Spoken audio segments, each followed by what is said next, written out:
Hanapin mo tuwina ang makabubuti sa iyo, hindi ang makapagpakasala sa buhay mo. Tao, mahal ko kayo. Tuwirang kong tinuturan, anong silbi ng bawat araw mong paglagak sa amang mahal? Kung pagdaka karakarakay, nabagot ka't nagkasala. Ang layo ng ama sa iyo, di bagat mapuspos ka ng liwanag niya, at siya ng tuwirang sa inyo'y alay na di ninyo maramdaman. Tao, makikita nyo lamang ang pagkilos ng Ama na mabuti sa buhay nyo kung kakaligtaan nyo bilang pagkatao kayo.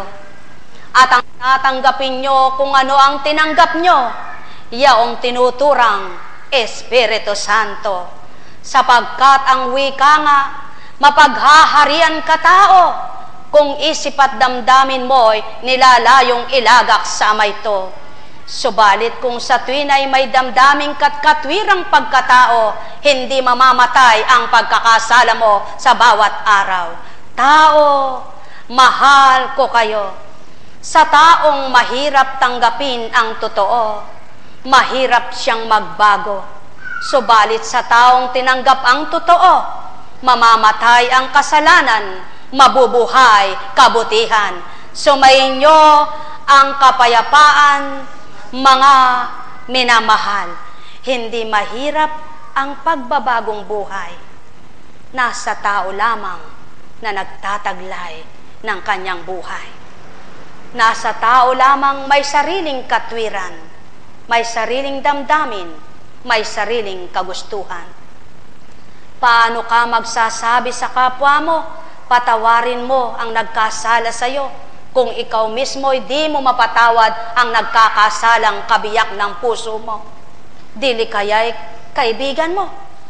Paano mo sasabihin sa kapwa mong ibigin ang kapwa niya, samantalang ikaw di mo maibig ang nagkasala sa iyo?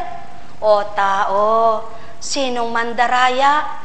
Hindi bagat ang tao? Kailan may di nandadaya ang Ama?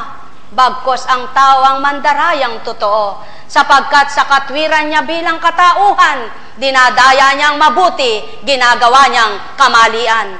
At ang kamalian, ginagawa niyang mabuti para sa kanya. Kaya mga mahal ko, kailan matutupad magaganap ang layo ng Ama kung hindi magkakaroon ng halimbawa na anak niya? Kaya't kung tuwirang tinanggap mo ang Espiritu niya, pakita mo taong tumanggap sa Kanya. Ang may pandinig ay nakarinig. Sumayin nyo ang kapayapaan. Buhay po ang Diyos! Buhay po ba ang Diyos? Buhay po ba ang Diyos? Yan ang pawang katotohanan. Halimbawa, hinirang kang lingkod, dapat hindi ka na pumapasok sa gulo ng kapwa mo. Yan po ang pawang katotohanan. Ngunit sa palagay mo ay tagapag-akay ka, sa palagay mo ay tagapamagitan ka, ngunit nagugulo lalo sila. Hindi totoo yan. May iba ng espiritong pumapasok sa iyo, ngunit di mo matanggap. At yan ang hindi kayang tanggapin ng tao, sapagkat may katwiran ang tao. Ngunit madadaya mo ba ang Ama? Hindi mo siya madadaya kailanpaman. Kaya't kung layon mong dayain siya, nagkakamali ka, sapagkat kislot lamang ng utak mo'y batid niya.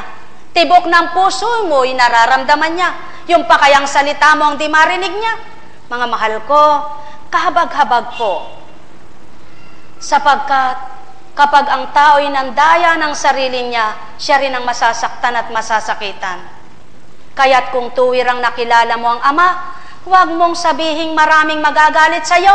Pabayaan mo yung di makaunawang magalit sa iyo. Huwag lamang ang Ama ang lumisan sa iyo. Buhay po ba ang Diyos? Sapagkat kapag ginusto ng Ama ang galit sa iyo, ay mamahalin ka, magagawa niya. Magpakita ka muna ng katotohanan sa pagtupad mo at pagtanggap. Subalit, kung gusto mong magpakabanal, ayaw mo namang umiwas sa sanlibutan, magiging banal ka baga? Mga mahal ko, at yan ang layo ng Kristong itatak sa puso nyo. Kaya't binigay ang isang halimbawang katatakan na gawa niya sa lupang ibabaw. Hindi itinatak ito para pawalang halaga, kundi itinatak ito para mabuhay at ipursiging gawin ng tao. Mga mahal ko, pagharian nawa kayo ng liwanag, mawawaan ninyo ang layo ng Kristo, layo ng Ama, hindi ang layo ng kapwa nyo. Alam mo nang mali ang pag-ibig niya, isusulsulan mo pa. Alam mo nang di na tama ang ginagawa, pamamagitan mo pa. Ba't hindi mo ipilit ang narunungan mo at karunungan mo at natutunan mo? Bakit pinapatay mo nang dahil sa laman at dahil sa kaisipan mong tao? Subalit sabi ng Ama, itakwil ka man ng 1,000 kapwa mo. Huwag lang akong mawalay sa iyo. Mas loloobin ko pa't higit pa na gusto ko ang 2,000 ipalit sa 1,000 na lumayo sa iyo. Buhay po ba ang Diyos? Buhay po ba ang Diyos? Kaya lamang panututo pa rin ang Ama yon. Nagpapakatotoo nga ba lahat ang anak niya? Subalit subukan po ninyo. Nagbigay ka ba ng 2 damit mong luma? Ang kapalit niyan, 2 bago. Buhay po ba ang Diyos? Buhay po ba ang Diyos? Mga minamahal ko, yung ibig kong sabihin, sabi ng Ama, pinagparaya mo ba ang 2 ugali mong luma? Yaong ikaw ay maramdamin, yaong ikay magagalitin. Papalitan ko ng bagong damdamin. Bagong damdamin na may pagmamahal at may katapatan. Bagong-bago ka at di na magiging luma. Kaya wag mong panghinayangan ang pinamigay mong luma, kundi ang iyong asamin, ang bagong kapalit ng iyong pinamigay. Buhay po ba ang Diyos? Buhay po ba ang Diyos? Kung minsan, darayain ng tao ang espiritu, mangangatwirang totoo. Sasabihin pa, sinumbong mo ba ako kay Apo Kunching? May kinwento ka ba kay Apo Kunching? Para sabihin ko ang katotohanan sa inyo, kung katauhan na lang si Apo Kunching, magsiuwi na kayo. Sapagkat anong gagawin si Apo Kunching? Anong gagawin ni Apo Kunching? At paano gagawin ni Apo Kunching? Subalit kung naniniwala kang espiritu'y buhay, hindi ka magtatanong, sinumbong mo ba ako kay Apo Kunching? Mahal ko, magnilay, magbulay. Kung batid mo at nakilala ng espiritu, makikilala mong lubos na ito'y mahiwaga, nasusuri ang isip mo, nagagawa mo'y nakikita. Buhay po ba ang Diyos? Buhay po ba ang Diyos? Mga minamahal ko, kapag may natutunan ka na sa espiritu, maging daan ka ng pagmamahal ng kapwa mo. Hindi ikaw pang nagiging daan ng pagkasira ng kapwa mo at pagkakasala sa ginagawa mo. Lalong malaki po ang pananagutan ng tao na nakabatid sa kaukulan ng espiritu. Subalit sarili di mabago at patuloy binibigyan ng pagkakasala ang kapwa niya sa mga bali at mali, butot at baling-baling ugali niya. Buhay po ba ang Diyos? Katotohanan nitong aking tinuturan. Si Satanas magaling ding magsalita. Si Satanas magaling ding mangusap. Sapagkat mandaraya si Satanas.